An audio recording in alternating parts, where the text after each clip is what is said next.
Hey everybody, welcome to another Q&A episode. I got a lot of good questions over the last couple of weeks, so I compiled a big list and we're going to go through them. As always, there's some bread questions, there's some probiotic yogurt questions, and some other random questions in there. So we're going to get going on that. I want to give a big thank you to Element, who sponsored the video today. I use Element every day. They come in these really convenient little packets. I have these in every single pocket of, my purses and my bags. I always have them around. Element uses a science-backed ratio of electrolytes. Each packet has 1,000 milligrams of sodium. A lot of electrolytes out there, they don't have enough sodium. Sodium is so important for athletes, of course, when you're replenishing after sweating a lot, but also just for regular people. Having enough sodium in your diet and in your electrolyte mix is really important for hydration. So 1,000 milligrams of sodium, 200 milligrams of potassium, and 60 milligrams of magnesium. For me, if it's just a rest day, I can get away with 1 packet per day. But if it is an exercise day or a day where I'm doing a lot of strenuous work outside, I do at least 2 packets, and that just helps me feel my best. Element has a special deal for all of my viewers right now. You can get a free sample pack to try out 8 of their regular flavors. You can get this just by using my link and placing an order for any drink mix on their website. The link is drinkelement.com/indigo. That's drinklmnt.com/indigo. Use the link, place the order for any drink mix, and you will automatically get the 8 sample pack added. All right, let's get into these questions. So the first question is from God Loves Karen. Is there a reason to choose beef gelatin powder over standard unflavored gelatin found in grocery stores? Uses pork gelatin, I believe. I saw someone's comment who tried it and it worked, so I know that part. Yes, that's true. It does work in place of the beef gelatin. But as I said, is there a specific reason for using the beef version? Thanks so much for the recipe. So this comment, I believe, was on my like Egg Life wrap, DIY Egg Life wraps, where it's egg whites and gelatin. So I just always use beef gelatin. I really like the Now brand. I think it's a good brand that makes a good quality product. And I just tend to favor beef in my diet over pork. I definitely have pork in my diet. I enjoy pork, bacon, of course. I mean, all kinds of pork. I just prioritize beef, partly because of the nutrition, partly because that's just what we like. And so having the choice between the Now brand beef gelatin, brand that I trust and like, versus like maybe Knox gelatin at the grocery store, where it does come from pork. You don't really know the quality. Also, if you buy the beef gelatin in bulk, you can get it for a really good price. I haven't compared specifically the price of the beef gelatin versus like Knox gelatin in the grocery store, so that would be interesting to find out. But I just prefer it. That's all for several reasons. But the Knox gelatin does work. You might have to play a little bit with the amount that you use for a specific recipe, because it can just have more or less gelling effect. Like different brands can have more or less gelling effect. So you might have to play with it if you use a completely different brand or type than I do. But ultimately, if you play with it a little bit, you should be able to use the Knox gelatin, no problem, and no judgment whatsoever on what gelatin you choose. They're all going to be good. Next question is related. It's also about the wraps and crepes. So I have 2 different recipes. One uses fresh egg whites plus the gelatin, and I find that combination makes a very crepe-like end result. You can still use it as a wrap and stuff like that, but it's very like pancakey crepe-like to me. So I love it with maple syrup. I use the RX sugar maple syrup, or with some butter and some cinnamon and allulose.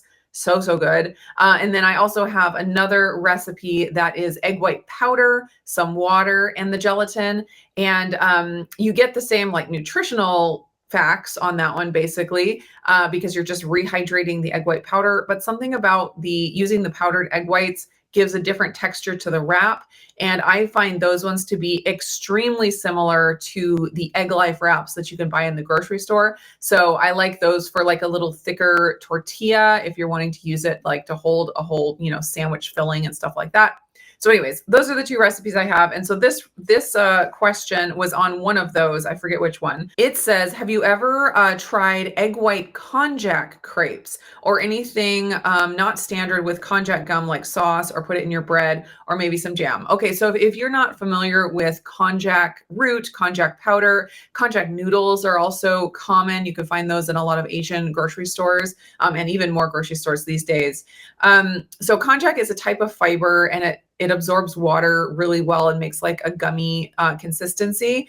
I have not tried that in the wraps. That would be something interesting to try if you want to avoid gelatin for whatever reason.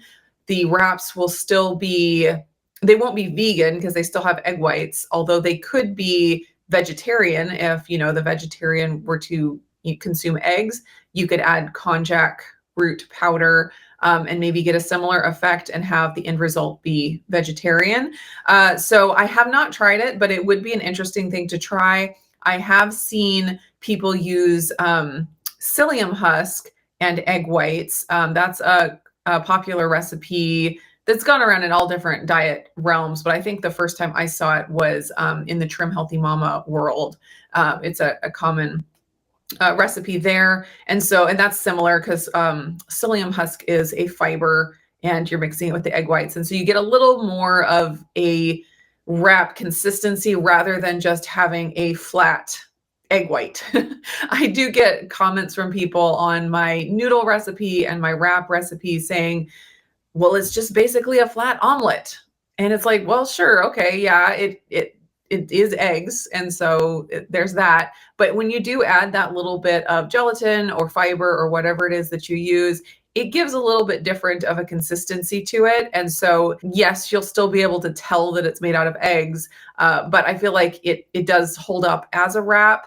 And especially when you just use egg whites, the egg flavor is very, very mild. A lot of egg flavor comes from the yolk. And so when you're just using the egg whites plus whatever fiber or gelatin, you really don't get much flavor. And so it takes on the flavor of whatever you put in it or put on it. And so it usually works out really well. So if anyone does try konjac in an egg white wrap, I would love to hear about it, and make sure to put that in the comments. As far as the rest of your question, like using konjac and other things, I used to use konjac a fair amount back when I was on the Trim Healthy Mama diet. They use it a lot in different recipes, adding it to shakes and different things. I do have a recipe on my channel from a long time ago that is, so glucomannan and konjac is the same thing. So the recipe is for glucomannan pudding, but that's the same as the konjac root powder. So I will put that up in the cards if you're interested in checking it out. I haven't done jam, I don't think, but I've used it in like thickening sauces and gravies and things like that. And it's fine. It's not something I still use. Maybe I'll go back to experimenting with it at some point, but it's a good option. Next question is from Hangin' Laundry 360. The question is, what are people's thoughts on doing the sardine challenge every week or 2 weeks to balance my love of cheese? I love that. It also saves money. Thoughts? Okay. Yes. I do have thoughts on this. So I did a sardine challenge about a year ago now, getting close to a year ago now, and it was fascinating. I definitely learned a lot about my body and a lot about ketones. I had a continuous blood ketone monitor on at the time. And so I was able to collect data on what my ketones did all throughout the day. So if you haven't watched that little series of videos, I do recommend checking it out if you're curious. Obviously, sardine challenge is not something I'm still doing, so it's not something that I adopted into my regular life. I do think sardines are super healthy. It's a super healthy food. And so if I liked it more, I probably would eat it more because I like the idea of eating healthy food. I just don't enjoy them. So I haven't forced myself to eat them, although Courtney Luna, who is also here on YouTube, she did a sardine challenge over this last month. She did like a week, which kudos to her, because I don't know that I could do a week. I could barely do 72 hours. But anyway, she was talking about a different brand of sardines that she really, it's hard to say really liked, but maybe tolerate it more than others. And so she was recommending this other brand, and I was like, oh, I need to try them. So I did order some. I did try them. They weren't terrible. They definitely weren't as fishy as some of the other brands. I still can't say that I'm like excited to eat them. And I'm trying to find a way to incorporate them in a way that I can enjoy. So I'm working on that. But anyways, I was like, I can't believe Courtney got me to order more sardines. I just can't. But it's been a year since I did the sardine challenge. So maybe like that's how long it took me to get to the place where I could look and think about sardines again. Anyways, all that to say, that's my experience with the sardine challenge. It's not something I do regularly. If you can incorporate it into your life and still overall get enough calories in the rest of your diet to maintain healthy hormonal balance, and satiety, and feel like you're in control of your food choices, I say there's no reason not to. It's similar to fasting. It's like the same thing I would say about fasting. If you can do it in such a way where your body stays hormonally healthy, you're still able to get nourished by the sardines plus all of the other food that you have in your normal eating days, then I see nothing wrong with it. I do think it's tricky for especially women to do a lot of fasting and probably a lot of sardine fasting and still get all the nutrition that they need to live a happy, healthy, hormonally productive life. So, that's just my own personal opinion. And to go a little deeper into what I'm saying about feeling like doing it and feeling like you're still in control of your food choices, what I have seen in my own self, not specifically from the sardine challenge, but other times where I've done strict challenges where I will, push myself to do something uncomfortable, do this really strict challenge where my calories are lower, and I make it through that. But then after that, I struggle to keep control of my food choices. And I love something I learned from Dr. Jade Teta years ago. And I forget, he says things so well, and I should have it written down, but it's something like the food that you eat today will affect the food that you eat tomorrow, or the meal that you eat for breakfast will affect the meals or the food that you choose for the rest of the day. And so we often think, oh, I'm, choosing a healthy meal. I'm building a healthy meal, and you think of the meal in isolation or the day in isolation. But what I eat for breakfast will affect what I am craving and what I choose to eat at lunch, and what I eat at lunch is going to affect what I eat at dinner, and what I eat for a 3-day sardine challenge is going to affect what I choose to eat after the 3-day sardine challenge. And so if a meal, even though it looks perfectly healthy on paper or looks perfectly healthy on the plate, if it causes intense cravings and putting you in a place where you feel out of control after, maybe that meal wasn't as healthy as it looked. So we have to take into consideration the context of what the food is doing, not just in the moment that we're eating it, but what it does in our bodies for the next however long. So all that being said, if you're able to do a 1, 2, 3 day, 7-day sardine challenge, and then feel in control of your food from there on out, and like it doesn't send you into emotional eating or whatever, somewhere that you don't want to be, don't just think, well, the sardine challenge is good, the only problem is the binge I had afterwards.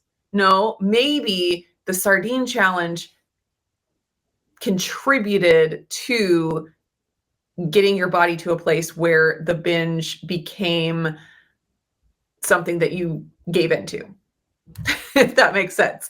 And I'm all about personal responsibility. So I'm not going to say like doing a sardine challenge makes you binge. I feel like we are all still in control of our actions. And even if I, went on a 3-day fast, I can still pull out the willpower to make good choices after that. It's way harder. It's a lot more difficult, But there's both. There's both the personal accountability and discipline, and then also keeping in mind the things that we do and the things that we eat and the way that it affects our bodies and influences the decisions we make later on.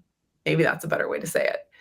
So all that being said, sardine challenge, fun to play with. If you can do it in a healthy way where you're healthy through it, you're healthy after it, you're still getting nourished through your overall diet, go for it. I don't think it's necessary for every single human being in order to live a healthy life. But if you want to, why not? Next question is from Jennifer, and it was on our Redmond salt mine tour video. If you haven't seen that one was super fun. I loved editing that video and getting to like relive the whole experience. It was surreal. It was so, so cool. But she was just asking, can you eat the salt in the mine there? So a lot of people did. Some people licked the walls. The kids were like licking on the rocks that we found and all of that. The only thing that they said to keep in mind was there was one portion of the mine where they used dynamite to, to blow out a certain amount, and that salt that they got that way they used for like road salt and not culinary uses, because they didn't want to risk any of the blast debris being in the salt. The stuff that they use for culinary, they use a grinder where they grind it off of the side of the wall, so no explosives are used in the culinary salt. So anytime you buy Redmond salt that's meant for eating, it's not mined with the explosives. So in the mine that we were in, there was a portion that had been in the past mined with explosives, and then there was a portion that had been mined like the culinary salt way, through grinding. So just to be on the safe side, I'd say don't eat the rocks out of that mine, because you don't really know which portion the rocks, the rubble that you're digging through came from. But I'm not too worried about a lick here or there. We're not like grinding it up and using it on our food every single day. All right, now into the bread questions. First one is, says, I still don't understand why companies don't make egg white bread already made. It would be fun to see a company take on the egg white bread thing, because there's a lot of keto breads out there, but they're, mostly fiber. A lot of them have wheat starch and wheat gluten, and they're not even gluten free, which that's not something I even touch because I'm very much wheat free. So it would be interesting to see if a company were able to make a good egg white bread to sell. I will say, I'm sure it would be a challenge because egg whites are inherently difficult to deal with. I've had people ask me to make egg white bread to sell, also to make egg white bread mix. And I'm always, I'm like, no, that would be way too much of a headache to try to manage, because egg whites are so finicky and so affected by the environment and altitude and humidity, all of that stuff. And so it would just be too much of a headache. That's not something that I am interested in trying to tackle. It's enough of a headache just to make recipes for people and try to troubleshoot with people who don't get the end result that I get in my videos or, that you expect. So anyways, it would be cool to see a bread on the shelf. I don't expect that it will ever happen, because of how difficult it is to work with. Although Keto Upgrade, Alicia from Keto Upgrade has a bakery and she does make egg white bread to sell. But I mean, she's run into her own difficulties with sourcing the egg white protein and with not getting consistent results. So again, that's the headache I was talking about. But if you are anywhere near her and are able to get bread from her when she has it available, that is definitely a good option. That's the best I got for that one. Next question is from Irish Lass 2024. I'm wondering if this bread, it was just on one of my egg white bread videos. I'm wondering if this bread could be made into cinnamon bread. Have you ever tried that? Are there any recommendations on how to make this sweet cinnamon bread? Thank you. Yeah, so Wendy over at Loving It on Keto has done a lot of different sweet breads. That's not something that I've done very much of. I did do some caramel rolls that turned out really, really good. I've done a few different things like that, but really Wendy has taken that and done a ton of stuff. She has done a cinnamon bread. I did have an idea though that I might play with. And so that is, in some of my bread recipes, I use frozen shredded butter, and it gives such good flavor and such good texture to the bread. It was so fun when I, discovered that little technique of getting fat into the bread without, allowing the batter to fall. It was a game changer for me in my bread making. But my idea was, for a sweet bread is, what if I took some of that frozen shredded butter and mixed it with allulose and cinnamon and maybe something like a brown sugar substitute, and like mix that together and then mix that into the batter. Because I didn't want to, well, I mean, I'd have to play with it. That would kind of distribute the cinnamon and the sweetener throughout without actually mixing it directly into the batter. I don't know if it would work, but I was thinking about it. If anyone's tried anything like that, let me know. I know Wendy does. She's done recipes where she'll put some batter into the pan and then put a layer of like cinnamon, some kind of sweetener, cinnamon butter mixture probably, then add another layer. And because it's hard to like swirl it really, because you're not rolling out the dough. It's different. It's batter, not dough. So anyways, there's some things to play with there. I might try that. If anyone does the shredded butter, like mixed with the sweetener and the cinnamon, let me know, and I might play with that. Last few questions are about the probiotic yogurts that I've done. I've done several videos on the Super Gut. They're not technically yogurts. They are fermented dairy because they don't have exactly right probiotics to be called yogurt. But anyways, I still get a lot of questions on those. So the first one is, how much do you eat per day? And do you eat it first thing in the morning on an empty stomach? So Dr. Davis is the one that I go off of for all of this, because this is his brainchild. And he recommends half a cup a day. And he said, last I heard, that they were doing some kind of testing to find out if more is better, if there's a specific amount that gives you the most benefit. At this point, I don't think they have that information. So he recommends half a cup a day, but he says having more than that shouldn't be a problem.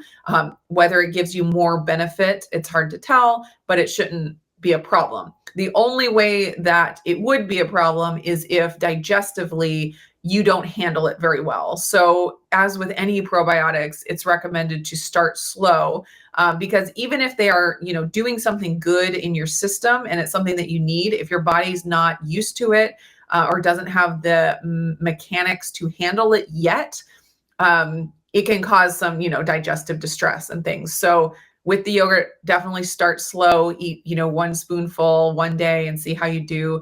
And so don't just jump into a cup and a half per day when you've never had it before. Start slow, but going up to, I've gone up to probably a cup and a half in a day and had no issues whatsoever. Whether I got more benefit from that than just having a half a cup a day, I don't know. I never did it on an empty stomach. Maybe I did. I never intentionally did it on an empty stomach. It may be something interesting to try. If you're not getting the benefits you're hoping for, having it with meals, try having it on an empty stomach. Just kind of see how it does for you. The next question is, so you put inulin powder in every single time. I thought it was just for the first batch to help out the bacteria. So yes, the inulin goes in every single time. And there's bacteria in every batch. So the inulin helps the bacteria in every single batch. So the first batch you make, the bacteria is coming from the supplements, either crushed up, tablets or out of a capsule. And the inulin helps feed the bacteria.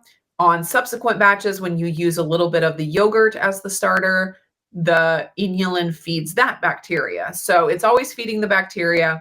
I also get a lot of comments from people saying, inulin gives me terrible digestive discomfort. I can't possibly add it to the yogurt. And that is possibly true. So if you do struggle with inulin, beware. But the whole idea of putting the inulin in there is that the probiotics eat it.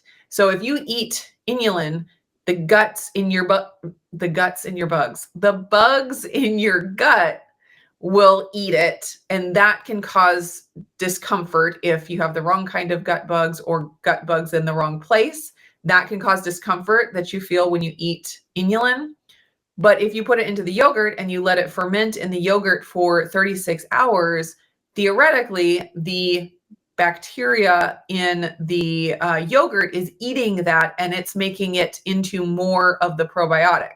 So when you eat the end result yogurt, you shouldn't be getting straight inulin. You should be getting just an abundance of the probiotic that ate the inulin and then made more probiotic out of it. So even if you can't handle inulin, you may be able to handle the yogurt just fine with the fermented inulin in it. So it's worth a try. Again, you don't know until you try. For me, when I first started, I couldn't take inulin without feeling terrible digestive discomfort, but I had zero issue with taking the yogurt. The yogurt made my digestion better as soon as I started taking it. So just, try it for yourself and see. Very last question, also about yogurt or fermented dairy. Are we able to double the recipe so we are making more at one time? Yes, absolutely. If you double the recipe, make sure you double all of the ingredients. Make sure you double the half and half. Make sure you double the inulin. Make sure you double the starter or the yogurt starter or the probiotic capsules that you start with. Double everything. So those are all the questions I have for today. Hope you guys enjoyed the video. Leave any questions you have down in the comments. I will try to get to them on another video. Hope you guys are doing great, and I will see you again in the next video.